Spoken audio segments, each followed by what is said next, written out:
Hi, friends. It's Miss Julie and my friend Miss Dawn. Oh, which way? Miss Dawn from the Byron Township branch of Kent District Library. We're here today to tell you about some books that we loved. Miss Dawn, do you want to explain that to them? Sure. So today, Miss Julie and I are going to talk about historical fiction books for kids about ages 5 to 10. And we talked a little bit about what historical fiction meant. So, historical fiction are books that are based on real life events that happened, but sometimes the characters aren't real, or the author has just kind of filled in some of the details of their stories, which makes it a fictional story. So it's based on true facts, but it's not like a biography where it's all true. Right. And today, Miss Julie and I have several to share with you. So, Miss Julie, do you want to share one of your new favorites? We do. The first one I have to share today is a picture book called The Cat Man of Aleppo. And I have to check here. The authors are Irene Latham and Kareem Shamshi Basha. This is a story. Actually a very true story about a man named, let me check his name, Mohammed Allah Ali Jalal. Okay, now I know. Mohammed was an ambulance driver in the town of Aleppo, which is in the country of Syria. And when war came to Syria, a lot of his neighbors decided that they needed to leave. They just wanted to get their families safe. And he decided that he felt a responsibility to stay behind and care for his neighbors that couldn't leave. But he found that it wasn't just humans that needed his help. There were a lot of cats that ended up being left behind and needed care and needed food and needed someone to care for them. So he took that on and actually ended up finding other people who were willing to help him as well, which was very comforting because caring for others can actually help comfort ourselves, believe it or not. So this is a true story. It was such an endearing story. It was very heartwarming, knowing that one person can make a huge difference. So this is the Cat Man of Aleppo. Check it out. Where's Miss Dawn? Miss Dawn. The Uh, message. There I am. That's great, Miss Julie. Thanks for kicking it off with that story. I have one of my new favorites to share with you. It's called The Overground Railroad. And this story I really, really liked because it's about a period of history when African Americans who lived in the South would travel up north in America to kind of find a better way of life. So this story is about Ruth Allen, and it was written by Lisa Klein Ransom and illustrated by James Ransom. And in this story, Ruth Allen's family are sharecroppers in the South, which means they picked cotton and peanuts and tobacco for other people, for often white people. And they were not paid very well, or if they were paid at all. So they decided to take this train to New York City to make a better life for themselves.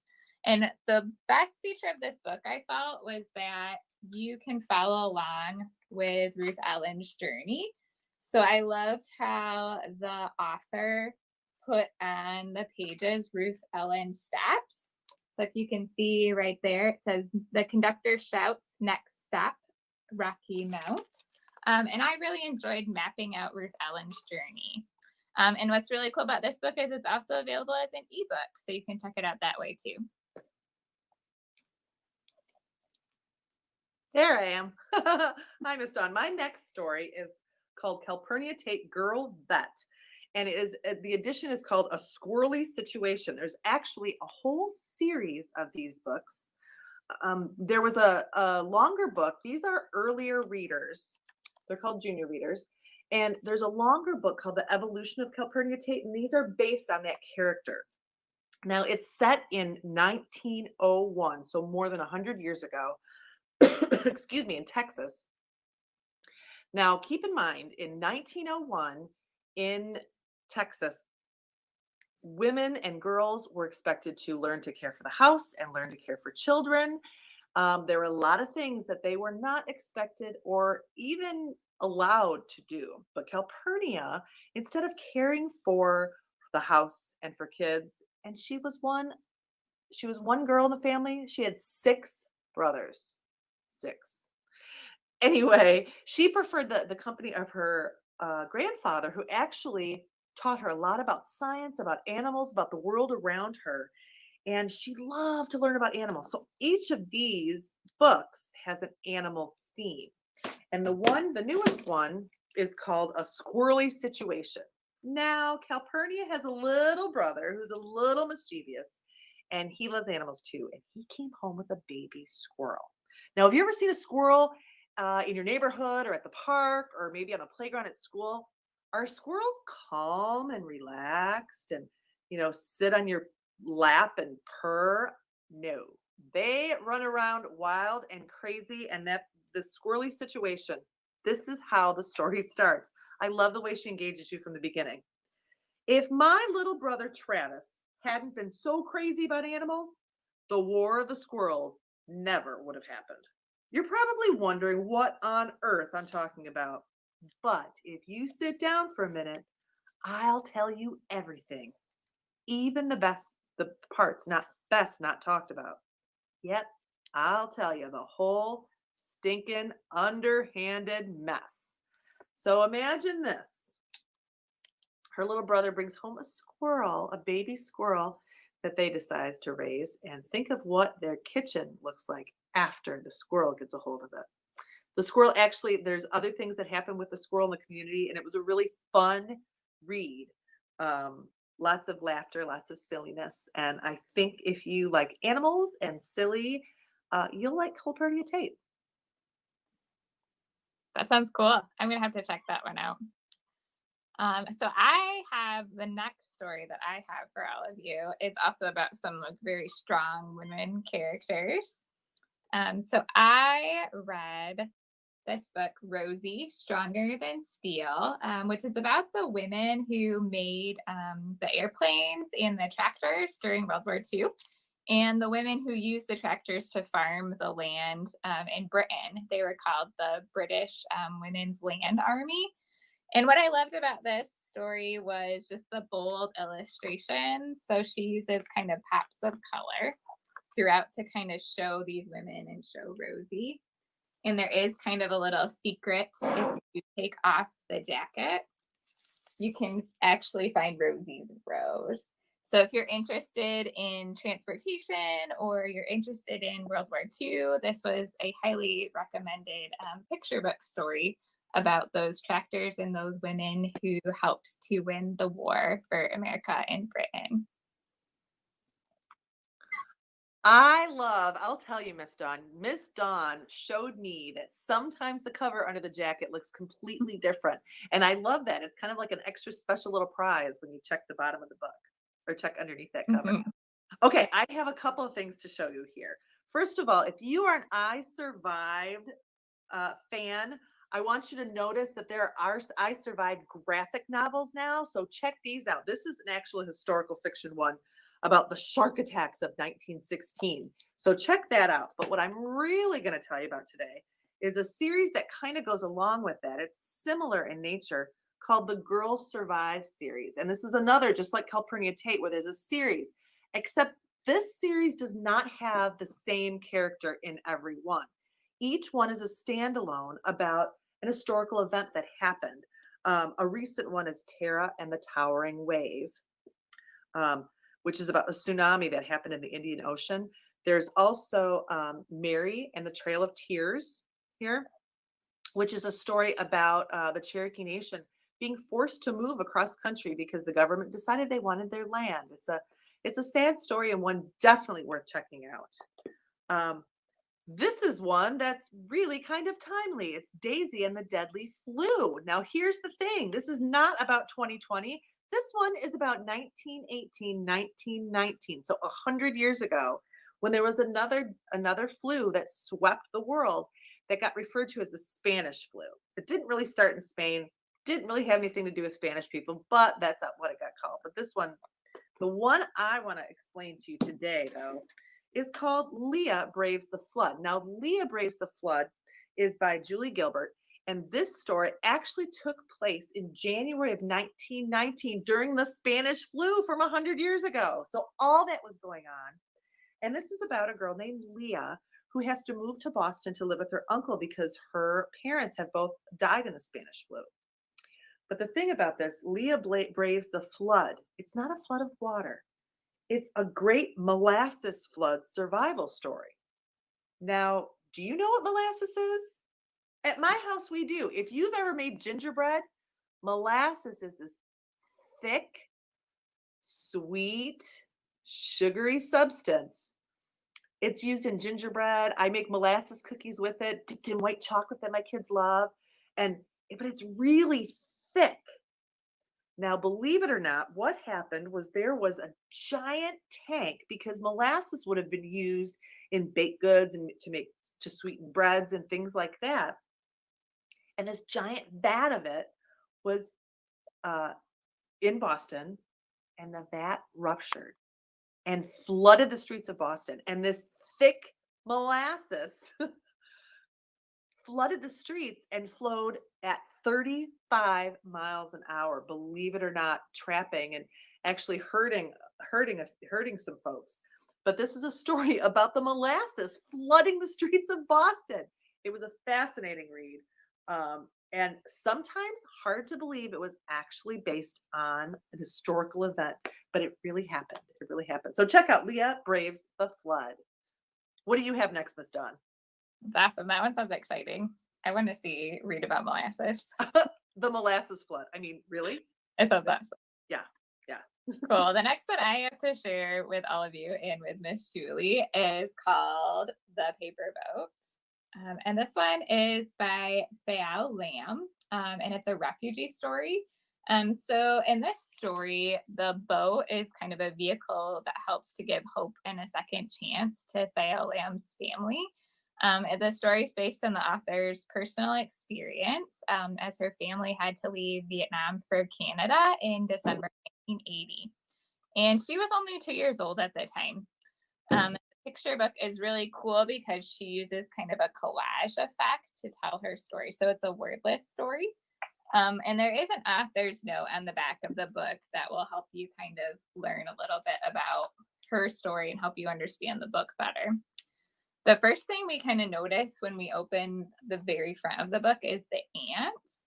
And if you're like me and you open the book, I was like, why are there ants in this book when it's called The Paper Boat, a refugee story?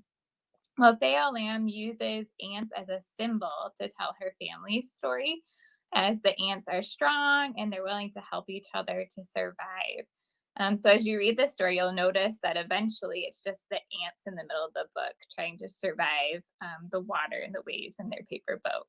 And I think it's a great story just to talk to somebody about. So talk to a grown up or a friend about how refugees might feel or how they experience new things and hardships.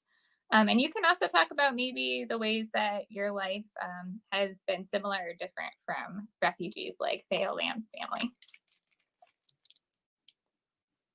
I want you to hang on to that one because I have not read that one yet. Okay, I have a story. It's actually a graphic novel called When Stars Are Scattered by Victoria Jameson and Omar Mohammed. Now, Omar Mohammed isn't only the author of this story, but it's also autobiographical about his life. Omar was born in Somalia. And when war came to Somalia, he and his brother got separated from their mother and they got sent to or taken to a refugee camp in Kenya, I believe. Let me check my notes. It was Kenya. Anyway, in the refugee camp, there were many thousands and thousands of people there. There was never enough food.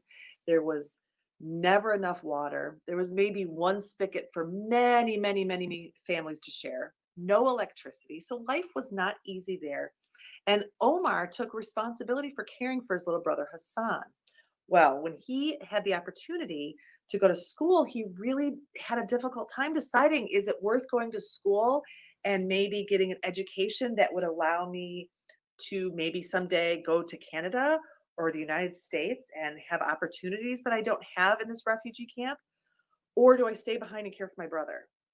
So then think about that. So then he goes to school with maybe the opportunity to go to a country with more opportunity. But should he do that, or should he try to go back to Somalia and find his mother? It's so many hard decisions to make, and it sounds like such a sad story, but actually, it's a story filled with hope and a lot of humor. And there are actually a lot of elements that you'll be able to relate to as a kid. Even though he lives in a refugee camp and life is hard, there are parts of his life that you're going to find that are pretty common to yours, like playing soccer with a bunch of kids his age and things like that. So it's a really interesting read. It was very hopeful, very encouraging, and remember, it's a graphic novel, so there's a lot of pictures that help tell the story along with the words. The author Omar Mohammed met Victoria Jameson, who is an author in her own right. She wrote Roller Girl, and some other things you might have read. And when the two of them met, he said, "Oh, you are going to help me tell the story of my childhood," which brings us the star when stars are scattered. Check it out. What do you have next, Miss Dawn? That one sounds awesome. So I have another story, kind of a bravery, maybe like Omar had to be brave. So the next book I have is called Beyond Me. And this book was really interesting to me mainly because of the cover. So it's by Annie Donworth Chikamatsu. And it's the story of this girl, Maya, who lives in Japan.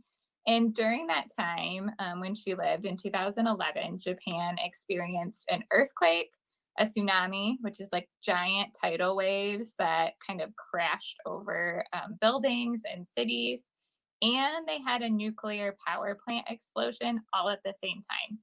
So there's a lot of damage and fear going on. And Maya, the main character, she's okay, and so is her family, but she finds herself anxious all the time, and she doesn't know what to do about it as she hears about other people who have been hurt or who died or who had their homes destroyed. So she finds herself folding 1,000 paper cranes, and she wonders what can she do to help because she feels really small and helpless. It would be a lot easier for her to hide, she thinks, and she believes she's too small to help. So if you're wondering if Maya can find the courage to try to help others, I encourage you to read the book to find out. I've got that one on my shelf. I can't wait to read it. I can't wait to read it. Okay, my last book today is called Echo Mountain by Lauren Walk. Now, Echo Mountain, this one I couldn't put down from start to finish. The story is set during the Great Depression, back in the 1930s, before World War II. This was a time when a lot of families were really struggling with losing jobs, which is exactly what happened to Ellie's family. Her mother had been a teacher and her father had been a tailor, which is someone who makes clothes for people. Um, and they both lost their jobs, which meant that they didn't have enough money to keep their house. So they had to give away just about everything they owned, pack up just a few belongings, and move onto Echo Mountain with a few other families scattered nearby. Um, on Echo Mountain, Ellie's sister Esther is not happy. She did not want to leave town. She did not want to leave her things behind. She resented leaving school. But Ellie takes to the mountain like she'd lived there her whole life. She learns just about everything she can from her father about nature and wilderness, what things they can use, what plants and animals they can help sustain them. Um, she learns to hunt and fish and plant things to help them live. Between that, they also do some trading with some of the neighbors to make sure they have the things they need. Think about having to provide for your family every day and not being able to go to the store, having to do it by what is around you out in nature. So, anyway, there is an incident, and we know this early in the story. They explained that Ellie's father is in a coma. There was an accident that happened that Ellie mistakenly gets blamed for, but she is going to do anything in her power to try to wake her father up. And she does all kinds of sometimes what seem like silly things to get her father to come out of his coma. And there's also a mystery of the hag up on the top of the mountain. And Ellie is fascinated by finding the secret to the hag as well. Anyway, this was a story. I don't know about you, but I am a city kid. grown up in the city, lived in the city. I've never lived out in the country. I am used to having my electricity and my running water and being able to run to the grocery store anytime I want. And so but I tell you, this is not the life I would have wanted to lead, but I was just drawn in from the word go. And I actually thought I want to go live on the mountain with Ellie and learn everything from her. Anyway, please check it out, Echo Mountain. It was such a great adventure story. So many things to learn, and just loved it from start to finish. Just loved it from start to finish. You got one more for us, right, Miss Dawn? I do. Yeah, that sounds awesome. I want to learn from Ellie too. So the last book I have is Lois Lowry's On the Horizon. And I really loved this book because, like Beyond Me, the book I just shared, it's kind of written in poetry. So you can see that it has these beautiful illustrations by Kenyard Pack. So Lois Lowry was just 3 years old when the attack on Pearl Harbor happened. And as she found a childhood photograph of herself playing on a beach in front of the USS Arizona, which was the ship that was attacked first in Pearl Harbor, she kind of started thinking about the people who underwent that tragedy. So this collection of poems tells the stories of different people in communities affected by the Japanese attack on Pearl Harbor and then the Allied bombing of Hiroshima. So she tries to tell both sides of that kind of war story. And I would recommend this book for grades 5 through 7. The author has a really great focus on how history can affect kids and their families. So I encourage you to read it and then maybe be inspired to write your own story about how history is affecting you and your family right now. And I love that this book is also available as an ebook and it's an audio book, and Lois Lowry herself reads it to you. So that's an extra bonus. That's actually how I heard that story. I heard the author herself read it to me, and I enjoyed it too. I was never a big poetry fan, but these books in verse, I am loving them. It's such an Mhm. interesting way to tell a story, to tell a story. Mhm. Well, Yes. some great choices today. Some great choices Mhm. today. We've got some historical fiction fans out there. Come visit us at Kent District Library and check out one of these books we showed you, or let us know. There's youth staff at every branch. Recommend some new ones to us so we can have some new ones to share with our other friends. Perfect. Thanks for watching. We'll see Bye. you later. We'll Bye. see you later. Bye.